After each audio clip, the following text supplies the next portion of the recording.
It's like this, man. You're like a butterfly flapping his wings deep down into the forest, man. It's gonna cause a tree fall like 5,000 miles away, man. There ain't nobody seeing nobody. Man, it seems like you don't even know, man. It's like you're born into this world, man. And you got like that, man. That's the wind, man.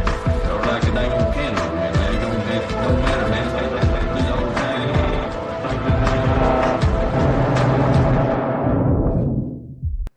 All right, so as you guys are no doubt aware, we've changed our business model at the Jay Burden Show. New big development is Jay Burden Show premium feed. You still get the same content no matter when or where you watch, but if you want the episodes early and ad-free, you'll have to throw me a few bucks on Patreon, Subscribestar, Substack, or Gumroad. Links down in the description for those.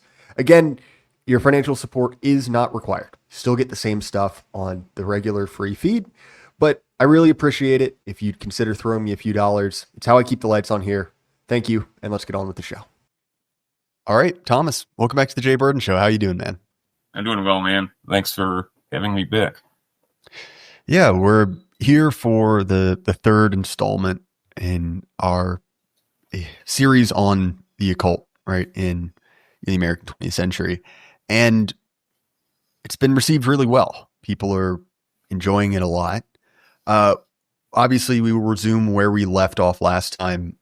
Just a few brief corrections. I referred to the Process Church as the Progress Church. Oversight, it was in the description. It's fixed now. It's stupid, but I want to make sure it's right. And a few other things that were close but not entirely correct that we wanted to go over, and then we can jump straight back into it. Yeah, no, on my own, with respect to my own factual errors, I erred when I stated that L. Ron Hubbard became involved with Marjorie Cameron. He, in fact, ran off with Betty Northrup, who was Jack Parsons' girlfriend and his former sister-in-law. This is all very incestuous and confusing, so forgive me for that. I always aim for due diligence on, with respect to verification and fact checking. So, and thanks to one of the commenters for bringing that to my attention, because I wouldn't have realized it otherwise. So, yeah, and obviously the point is not to be pedantic, right? But look, like, these facts matter, and when you're going over this much information, it's pretty easy to miss something like that, right? Where it's like, this is incestuous. They're, these groups loop in on each other so many times that, it was simple misstatement. I'll put it that. So anyway, Thomas, one of the things that you sent me, and which I went over, was sort of a series of, man on the street interviews while Son of Sam was active, right? Going around kind of through the years he was active. And what was interesting to me in that was the sort of evolution of kind of like popular speculation, right? At first, the idea was, he goes after, women with shoulder length brown hair, right? There's some sort of like, psychosexual obsession with people like that. And one of the people interviewed is this very stereotypical, should we say, Brooklynite psychologist, right? Who's talking about, the profile of the serial killer and how this is him, reenacting revenge on a overbearing mother or something like that. And that doctor's theory was that, that physical description was part of it, right? That it was women with this feature. And so with time, women were reacting in a number of ways. Some of them were wearing their hair up, dyeing their hair, getting it cut short. And then relatively quickly, it seemed as if that was not the answer, right? The scope had kind of expanded. Couple interesting, just kind of human notes in that. One, New Yorkers are their own breed, which I found very funny, because you have these kind of like very stereotypical, like, New York teenagers basically mad at the police for sending this guy to jail. They're like, yeah, give him to us. We'll make him pay. Yeah, bunch it's sort of this Italians who want to come in. Yeah, exactly. And I get it. I mean, I like New Yorkers, man. But yeah, that's those clips are real time capsule. Oh, 100%. So where do you want to start, after that, just kind of general observation? Well, I think I left off indicating that there was more we had to discuss about Arless Perry to truly put her murder in context. And as I said, it was a cold case until 2018, and the way that resolved, I think, is highly material. I'm not one of these people. I'm sorry, I'm having some congestion today. I'm not one of these people, either when I was an attorney or as a revisionist author and researcher, who automatically suggests, well, where there's smoke, there's fire. Sometimes there's just smoke, okay? And there's weird coincidences and things. Taken together, though, the totality of circumstances has to be considered, and often the whole is greater than the sum of its proverbial parts. And I think with Arless Perry, that's what we're talking about. Brief recap and adding in some material facts I may have left out.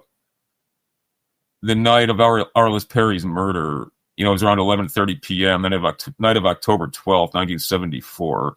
She and her husband, Bruce Perry, had an argument. Arless then indicated she wanted to go pray and meditate at the Stanford Memorial Church. And once again, Arless was a very devout Christian. She'd proselytize actively, and this becomes relevant to this fact pattern. So it wasn't unusual for her to spend time in the Stanford chapel. Bruce went home and kind of retired for the night. As of 3 a.m., Arless hadn't returned home, so Bruce called the police.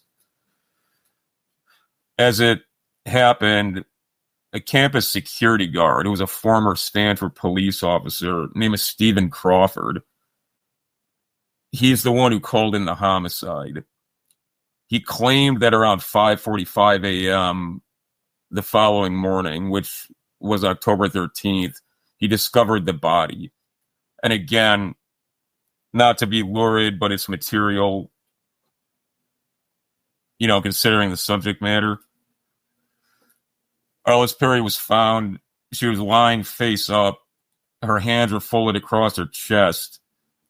There was an ice pick embedded in the back of her head when the handle was broken off and was never found. She was also strangled. She was naked from the waist down. A 3-foot-long altar candle had been partially inserted into her private parts post-mortem. And there was another one laid across her chest lengthwise, like over her hands and like between her breasts. And her jeans had been arranged across her legs, which were spread eagle. So again, as I think I indicated, if viewed from above, it would have resembled a diamond pattern, which has some significance in Thelema. And that's what jumped out to me, about that particular aspect. What's depressing about this, aside from the fact that a beautiful young woman was savagely murdered, and Arless was sexually assaulted too. And obviously in those days, they could determine the presence of ejaculate, but obviously they couldn't test it for DNA or anything at that time. Bruce Perry became the prime suspect, even though he hadn't done anything. Bruce Perry went on to become this very renowned psychiatrist who deals a lot in the effects of trauma, childhood trauma on people's brain development and things. And he became this renowned research fellow, so he overcame this awful experience in early life. But, the police were wasting a lot of time focusing on him. Stephen Crawford, the security guard who called in the murder, his story always seemed strange. but there was really no circumstantial or direct evidence implicating him. His story, as the police continued to question him, was that he locked up the church around midnight, which apparently was routine. And he said that there was no apparent activity inside. And he claimed to have rechecked the interior around 2 a.m. That was later discovered to be a lie. And once satisfied that everything was secure, he claims that he left for the night to do his rounds on campus, only returning at 5:45 a.m. to open it for the day. And he said when he returned and entered, he said he found the west side door was broken, and apparently it appeared to have been forced open from the inside. So what he was trying to suggest basically was that, well, somebody must have been hiding and, somehow dumped this body and then broken their way out without being detected, which makes no sense whatsoever. But that was his claim. And the police were able to identify 6 of the 7 visitors to the church that night. Obviously, the one outlier who was unidentified, kind of became their secondary emphasis other than Perry and Crawford. But this didn't lead anywhere, and that you can't proceed based on based on direct evidence of an unsub. I mean, that's a categorical and illogical fallacy of the sort which appears a lot in criminal investigations. Eventually they backed off Bruce Perry, the authorities did. He jumped through all the requisite hoops, like the polygraph test, and passed according to their arbitrary criteria. Years later,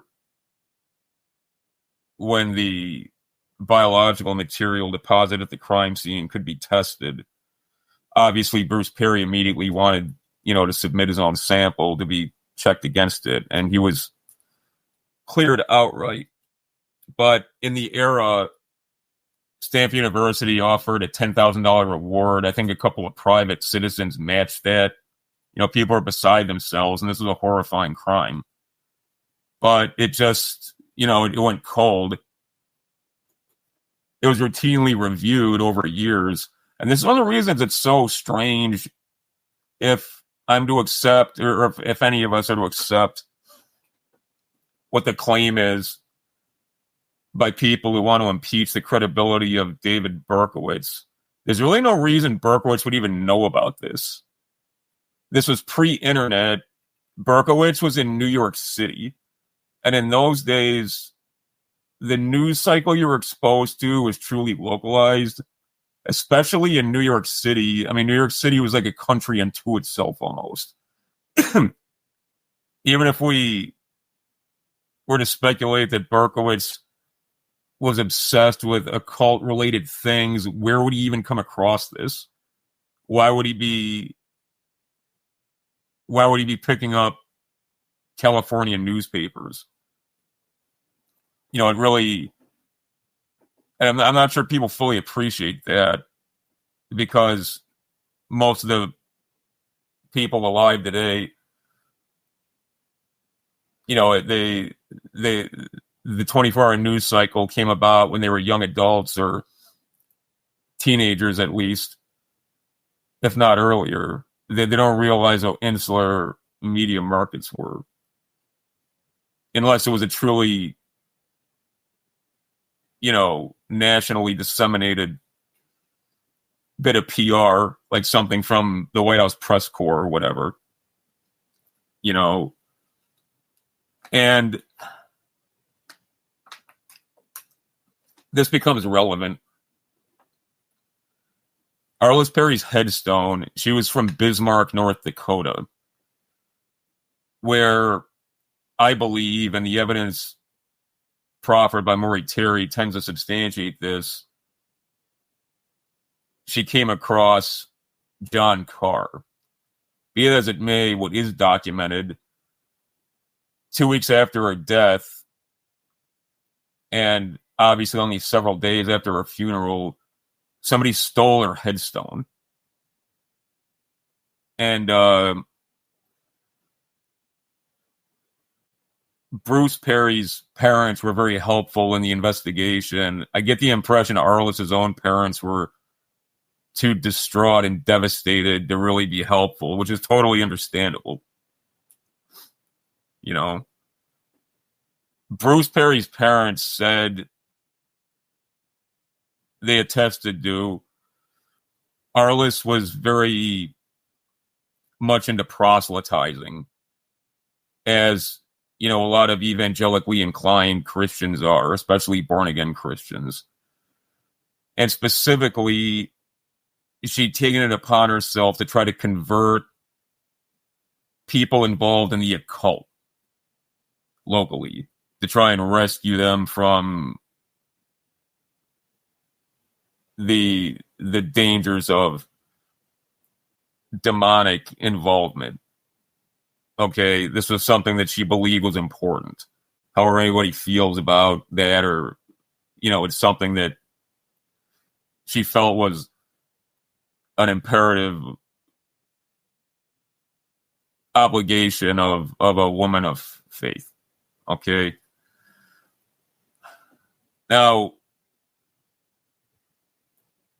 who exactly were the Carr brothers, and what was their connection to David Berkowitz and Arless Perry? It gets a little bit complicated.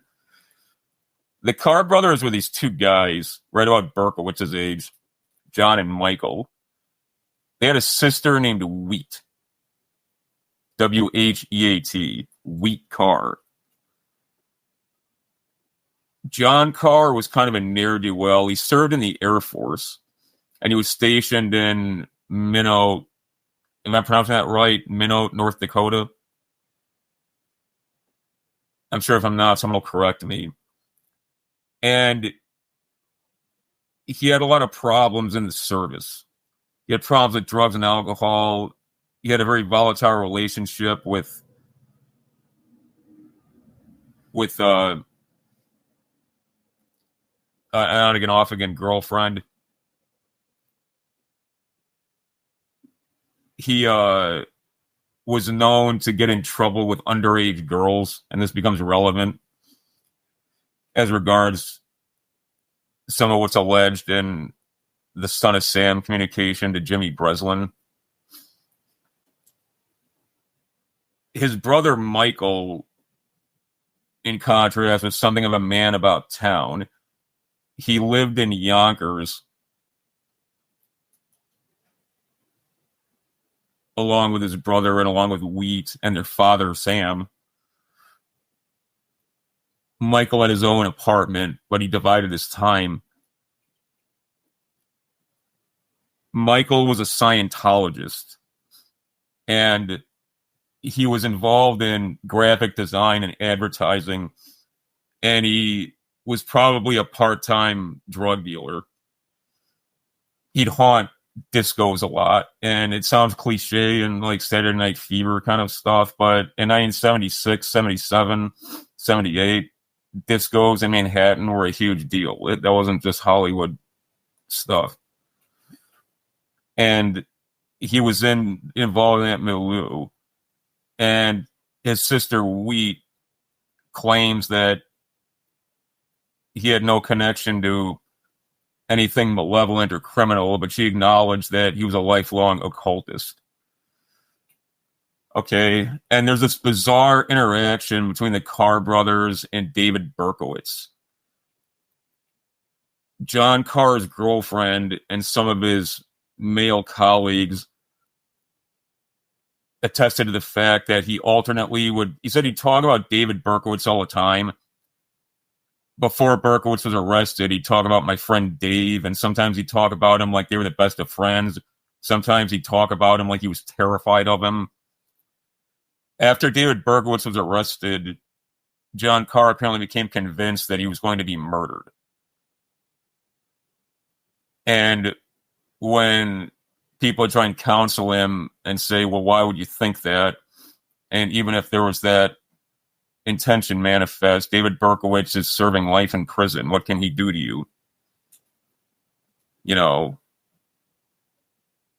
and lo and behold, about 6 months after David Berkowitz was arrested,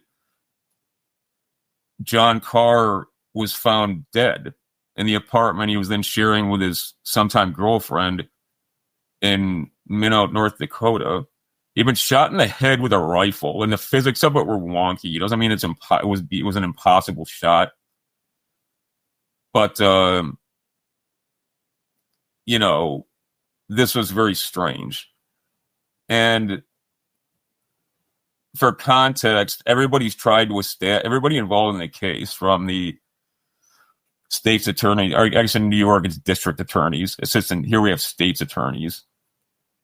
In 1979, the assistant district attorney who was responsible for the Son of Sam murders post-conviction, he didn't reopen the case with the intention of drafting an information complaint against any known or unknown defendant, but he formally reopened the investigation into the existence of possible co-conspirators of David Berkowitz. And he did this in part owing to this very strange evidentiary record that seemed to connect the Carr family to Berkowitz. Berkowitz apparently had mailed letters to one of Sam Carr's, because he owned the house, to one of his neighbors that was quasi-threatening. And he signed it from Sam Carr. And it appeared to be in David Berkowitz's handwriting, but it wasn't clear what the motivation was to do that. At some point, the Carr's dog, Harvey, was shot, and the dog survived, but it was shot with .44 caliber ammunition. And Sam Carr insisted David Berkowitz, he filed a police report when it happened. And when the police contacted Berkowitz said, I have no idea what you're talking about. Why would I shoot this guy's dog? And really, Carr's only inculpatory evidence was, well, David Berkowitz likes high caliber ammo. You know, I mean, so none of this made any sense, but obviously there was some kind of connection there. And when we get into more of the documentary record, particularly things from the mouth and pen of Berkowitz himself, I think a cohesive picture emerges of what this probably was. You know, accounting for the fact these were all very disturbed people, and the way that they interacted was not normal. The police in Ward County, North Dakota, John Carr was known to them quite well. On account of his drug, alcohol abuse and, getting picked up for DUIs. Like I said, he was known to be a guy who had propensities of a predatory nature towards underage girls, and he may have been a pedophile. A Lieutenant Terry Gardner,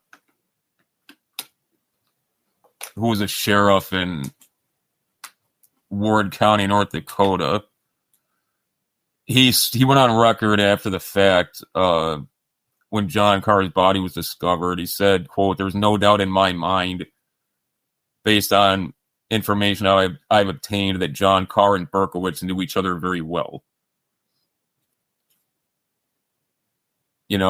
And he reiterated that, people had gone on record repeating the same testimony that, they had to the New York authorities as well as Maury Terry that Carr became obsessed with Berkowitz and felt he was under threat after he was arrested on August 10th of 77. So, I mean, taken together, obviously there was some connection between the Carrs and Berkowitz, and specifically John Carr. It seems too It seems too strange to be coincidental that Arless Perry was from the same geographic area where John Carr was stationed and where he lived, after he was discharged from the Air Force. Bruce Perry's parents also attested to the fact that Arless was being harassed and stalked by a man about her age, which almost certainly was John Carr. She was proselytizing to cult members, or at least people involved in the occult, that she believed needed saving, lest their souls be in jeopardy of damnation. Her headstone was stolen. Berkowitz knew details of the case and of Arless Perry's biographical data that were not general knowledge and could not be easily procured at the time. I've seen cases be made, literally at law, based on a less persuasive or interconnected pattern of facts than there is here. And I'm the last person who accepts conspiracy theories at face value, but I don't see how people can just dismiss all these things, and that's not even the entirety of facts and circumstances alleged that are material to the case.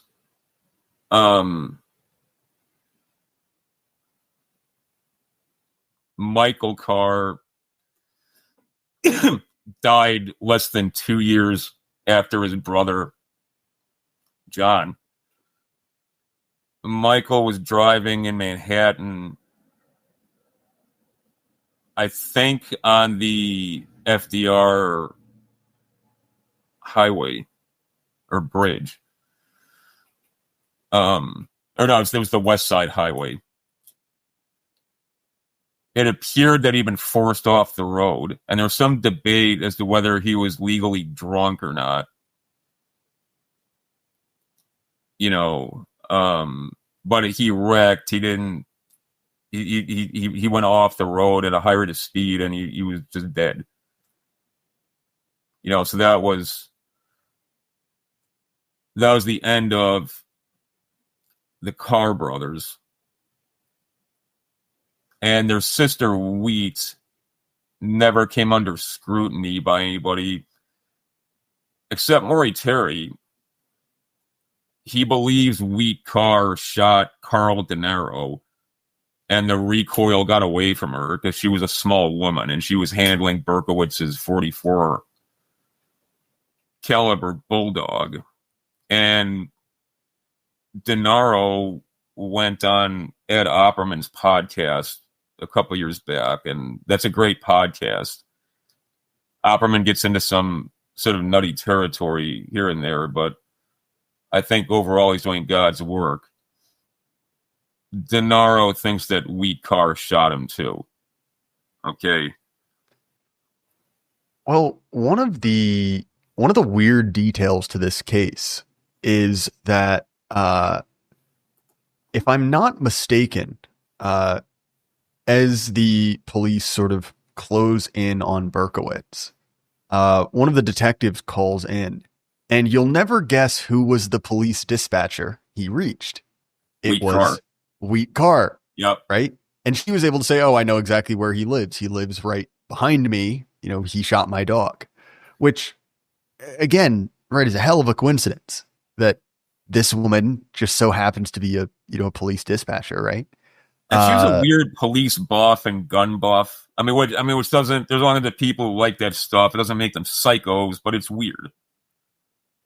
Right, it's weird. It's especially weird in the broader context. So you have brought up a couple images, right? For the audio only stream, I will describe them, right? But effectively what these are images of the Carr brothers and then Son of Sam, quote unquote, police sketches, right? So first here we have, obviously, Michael on the right, he's a, kind of blonde, curly hair, mustache, and the police sketch on the left. I mean, it looks exactly like it, right? Okay, it doesn't have the facial hair. It looks exactly like him, and even if it didn't, who it looks nothing like is David Berkowitz. He's like a short, heavy, like Italian Jewish guy. Yeah, but David Berkowitz looks like a homunculus. Like he looks like a guy you could break rocks with his head or something. Yeah, that is not this guy. Like caveman Andrew Dice Clay or something. Yeah.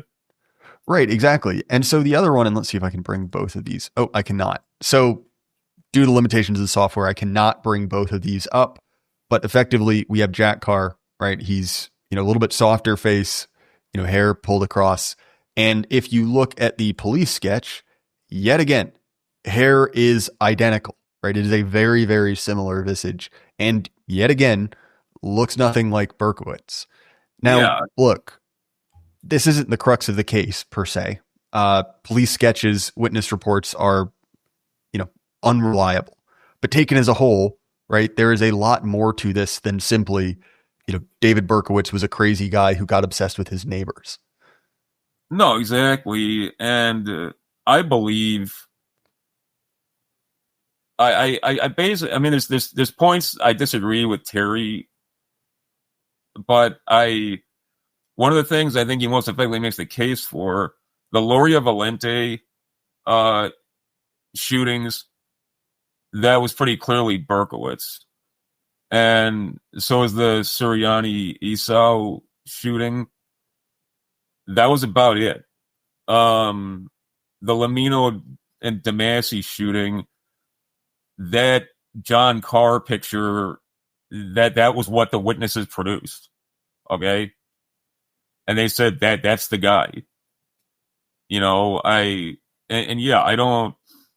I don't put a lot of stock in police science, and direct eyewitness testimony is notoriously unreliable. But again, what those sketches look nothing like is David Berkowitz. I want to move on a bit to discuss Roy Radin and how he plays into all this, because he's kind of the linchpin, in my opinion. I want to say, though, how the Arless Perry case resolved first. In 2018, the remaining, there was enough of the remaining DNA from the crime scene, and the ejaculate that was deposited, to test. And Stephen Crawford, it was confirmed to be the donor. So the police got a warrant for Crawford's home, and he was by this point very elderly. And not an arrest warrant, just a search warrant for his home. And as the police arrived and announced themselves, Crawford shot himself in the head. No note, nothing. Okay. I've had people telling me, I've raised this with, well, the guy was facing a capital murder beef. It's like, maybe he wasn't, maybe he wasn't. This was a 44-year-old case. You can fight charges based on an ancient DNA sample, if that's all they have. Yeah, it doesn't look good, but it's not an open and shut case, absent corroborating circumstances. Well, I mean, And especially for a man of his age, yeah, right? It's like not especially- only are juries infamously soft on, old men, but also, like, to be honest, how long does he need to let this play out for, right? Right. So he just panics and immediately blows his brains out. No, and this was just kind of quickly forgotten about. It's like there was a little, I mean, obviously I've always been attuned to Son of Sam news. So when that broke, I was like, oh, wow. But it was just kind of this little squib. Like, okay, thank God we resolved the case of poor Arless Perry's murder. And, the killer's dead. So, it's kind of like, let's move on. It's like, no, that's really weird. And it's like, I mean, generally all kinds of crazy stuff happens when police arrest people. Despite what you see in the movies, that generally people don't blow their brains out when the cops show up to serve a warrant. I mean, and yeah, that photo you got up, that's Roy Radin, the self-described impresario. And we'll get into who Roy Radin was. Give me just a moment. Oh, but first, before I get into that, we've got to address the May 30th, 1977 Son of Sam letter. That's the hello from the gutters letter. That was actually the one mailed to Jimmy Breslin at New York Daily News. Part of that letter was redacted and wasn't published in the Daily News, and it wasn't released to the public at all, per police instructions. Part of that owed to the police always hold back material facts so they can vet people to see if, somebody confessing or alleging to have material knowledge of the case under investigation, is credible or not. But there's an added layer here. I believe that this letter actually came from Berkowitz. I do not think that the first letter did. The part that was redacted, I believe this was Berkowitz, who had to assume the entirety of the letter would be published. This is his surreptitious way of trying to identify his co-conspirators. The language of it is, quote, "Here are some names to help you along. Forward them to the inspector for use by NCIC." That's the National Crime Database, okay? Quote, "The Duke of Death, the Wicked King Wicker, the 22 Disciples of Hell, John Wheaties, rapist and suffocator of young girls." So what does this mean? John Wheaties is obviously a reference to John Carr and his sister Wheat. And John Carr was notorious among those who knew him, as well as in his community, as being this pedophile, or at least a man with those tendencies. The Wicked King Wicker, the Carrs lived on Wicker Street. The 22 Disciples of Hell, as we'll get into, the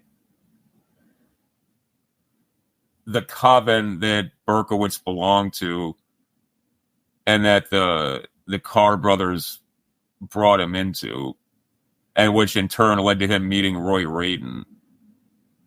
I think he's simply saying there's 22 of us. The Duke of Death, I can't make heads or tails out of, but the rest of it, I don't think it's just raw speculation. I think the factual pattern substantiates that. Now, who is Roy Radin? Just first of all, how did Roy Radin come to the attention of the authorities and Maury Terry? Well, Radin had legal problems unrelated to anything involving the son of Sam, although obliquely there was overlap in the patterns of conduct, respectively, of each situation, both his personal difficulties of, being put in criminal jeopardy, and as well as his alleged affiliation with the Son of Sam cult. So just for some context, claims that, no, go ahead. On Radin, he was sort of I don't even want to say like a showbiz, like he's sort of a wannabe in the sense that he was, successful. He was allegedly a millionaire, but the way he made his money was in these sort of like low rent first comedy and then music shows. He was a con man too. Yeah, he was a con exactly man. Right, where he would like go to a small town, rent out the high school gymnasium, have a sold out show where all the tickets would have been auctioned off at a raffle for mentally handicapped children or the local fire department, right? Kind of running a racket like that. Police widows, yeah. And so weirdly enough, he's even for comedians of the era, he's sort of a stock joke character. Like you'll hear him often made fun of by traveling comedians because he was, infamously awful to work for. But as he expanded kind of later, once that racket started to run out, he was doing the same thing with kind of aging 50s and 60s musical acts, right? Like no one big, but like people your grandparents might have, gone to a sock hop and listened to, right? So just a little bit of context on this like weird con men character, how he got in, kind of insinuated the circles he was in. Well, and he had he had carny blood in his veins. His father had been a vaudeville promoter, and his mom was some sort of carnival performer. And to be clear, when Radin allegedly quit school at 17 and went to work for some circus promotional company. And then by the time he was 21, allegedly he was a millionaire, and he lived in this massive estate, this gothic mansion on Long Island called Ocean Castle that like looked like something out of a horror movie or something. And Radin, that photo of him, he'd always dress like that, or he'd be wearing like a top hat and like all black, like an Undertaker. And he was a huge man. He was like 6'4" and like 280 pounds. And kind of like Jimmy Savile, he held himself out as a sorcerer or something. And back in the 70s and early 80s, there was still a bunch of these old vaudeville people around. And yeah, there was a market, and especially in, it's kind of the same business model as you'll see in Granby, Missouri, the kinds of nostalgia acts that don't have the same sort of marketability as the stuff that ended up in Vegas will end up kind of on that circuit. And his big thing was, hey, I'm a second generation vaudevillian. I'm bringing back all these great acts that you love. So yeah, bring your grandma. And but it wasn't clear, even accounting for the substantial receipts he was getting from these charity auction cons and everything else, the numbers didn't add up to him being that wealthy. And he was later on, he was murdered in 1983. By that point, he was very involved in the narcotics game. But I believe he was basically a pimp and a human trafficker, and we'll get into some of the evidence that suggests that. But yeah, so for reference, and just to speak to kind of his involvement in illicit drugs, we'll probably get to this later, but when he was busted for sexual assault, right? I think he was not convicted of it, but he did end up pleading to a pretty lengthy rap of other charges, which included possession of effectively every illicit substance you've ever heard of and a weapons charge. He got let off with kind of a slap on the wrist. Like I think it was a few years probation. But point is, like this wasn't just his personal stash, right? Like he was moving, serious amounts. Yeah, and he was a known like videophile. sort of like Bob Crane. I'm not suggesting Bob Crane was an evil guy. I mean, Bob Crane had a lot of problems, obviously. But what I'm saying is, Roy Radin was an evil guy, but he, among other things, he was really into videotaping girls, okay, and himself with girls. He was known for that. What's the connection to Berkowitz? Well, Berkowitz's claim is that the cult that the Carr brothers essentially vouched for him and brought him into was in Westchester. That's Westchester, New York, right next to Yonkers, not Westchester, Pennsylvania. You know, and again, Michael Carr was kind of a man about town, unlike his, you know, troubled ne'er-do-well brother. I believe, and Terry makes a pretty persuasive case, that Michael got to know Roy Radin through some of, you know, these disco type people and through like the cocaine scene and stuff.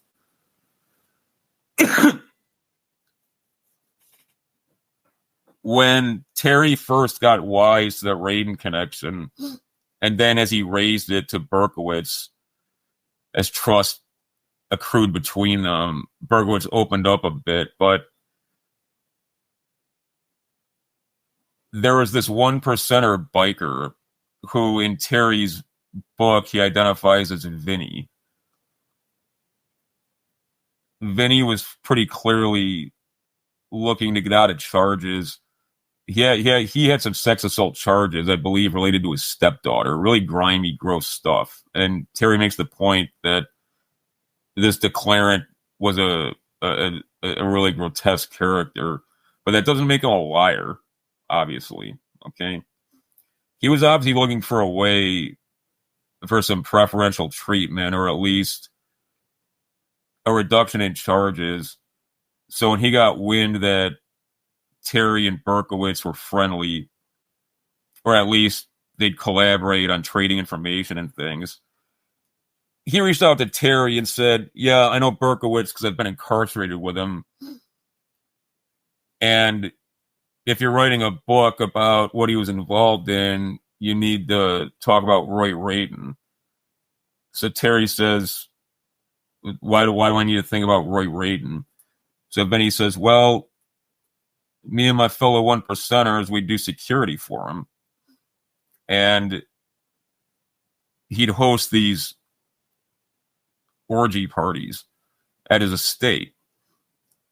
And, you know, there'd be all kinds of crazy ritualistic stuff going on there. And he said Berkowitz was there at least once because I saw him there. He's like, Berkowitz wasn't having sex or anything, but he was there. And then he said at first his first thought was, why is this random cop-looking guy here? But his concerns were allayed. Guests were like, you know, no, he's okay. He's one of us, essentially. But what this witness attested to, what he claimed, was that Radin became obsessed with the idea of a snuff movie or movies, incident as well to the, you know, primary imperative of sacrificial terrorism, if you want to think of it that way. He became fixated on these murders being filmed. And Terry believes the Stacy Moskowitz murder, which was the final Son of Sam killing, was filmed. And he believes that the cameraman who captured it was a photographer named Ronald Sisman. Sisman was a fixture at Ocean Castle in these occult parties. And he was also a well-known fashion photographer type. And he apparently was the dedicated cameraman for a lot of this sex type stuff that was going on. And to be clear, too, again to the Youngbloods, in the late 70s, if you wanted to film something, any kind of like gonzo or pornographic sort of loop, you'd need one of those giant shoulder-held units that looks like a rocket launcher or something. And the first camcorders, the ones that had almost like the pistol grip kind of handle, I mean, even those were enormous, and I think you could only film for something like 5 minutes at a time. I mean, let alone the expense. Right? Yeah. Like even up into the 2000s, cameras were routinely tens of thousands of dollars, right? Not obviously every unit, but like the expense is very real as well. The barrier to entry was much, much higher. Oh, tremendously so. And everything else too, lighting, sound, it's not as if there was built-in editing or something like we have now. So my point is, if you were a pervert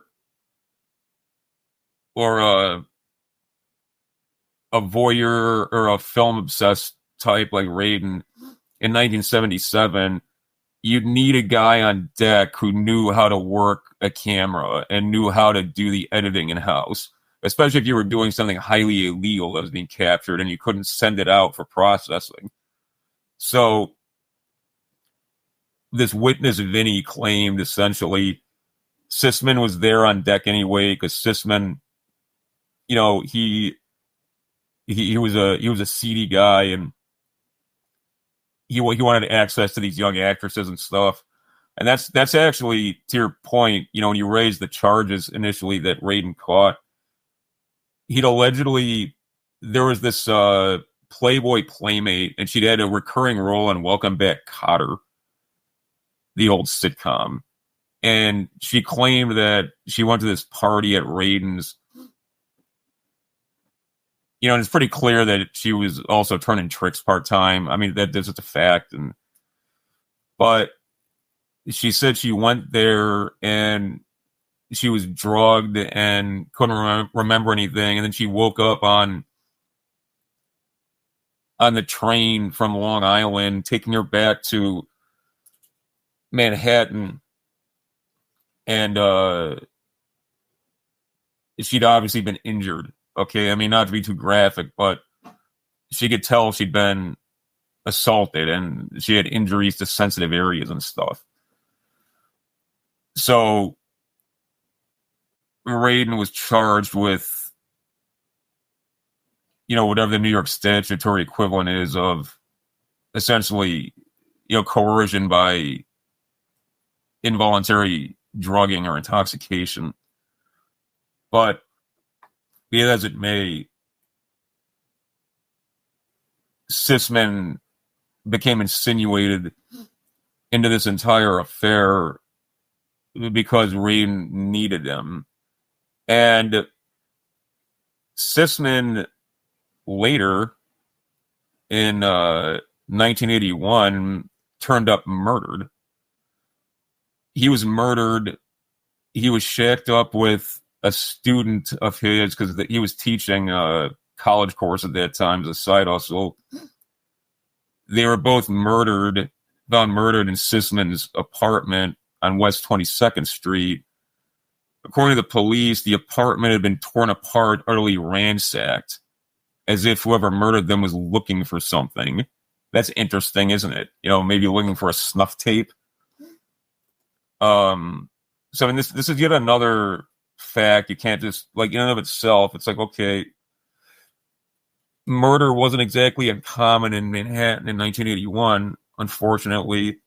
And a guy like Sisman, who was involved in drugs and pornography and was carrying on with women who were too young for him to be around. Okay, a guy like that probably has a target on his back. But that's too much of a coincidence, in my opinion, especially taken in consideration with the totality of other circumstances. But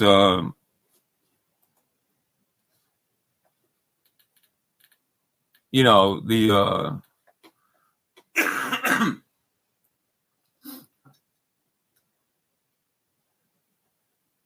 the saga of Roy Radin gets even more bizarre when we get into his murder. Not just the facts and circumstances of his murder, but 2 men were convicted of pulling the trigger. There was a woman, Lainey Greenberger, who was a fairly major cocaine dealer. And Radin, for context, after the whole Son of Sam case and after these charges that he caught, he decided that he had to leave New York. And he wanted to reinvent himself as a Hollywood producer, to your point. Radin's big proposal for these Angelenos he was trying to get insinuated with, first and foremost, was this producer named Evans, Robert Evans.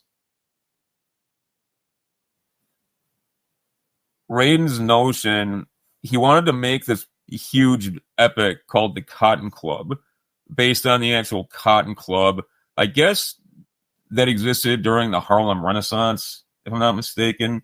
And this film was eventually made. It was this over-budgeted mess that Francis Ford Coppola eventually produced, and it was a huge flop. But if memory serves, Richard Gere starred in it, and who at that time was a big deal. Radin was dead by the time this film saw light of day. But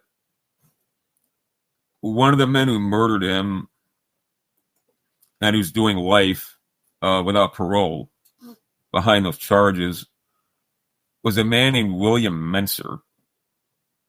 Now, William Menser is a figure kind of like Ron Alanius, for those familiar with the Wonderland murders.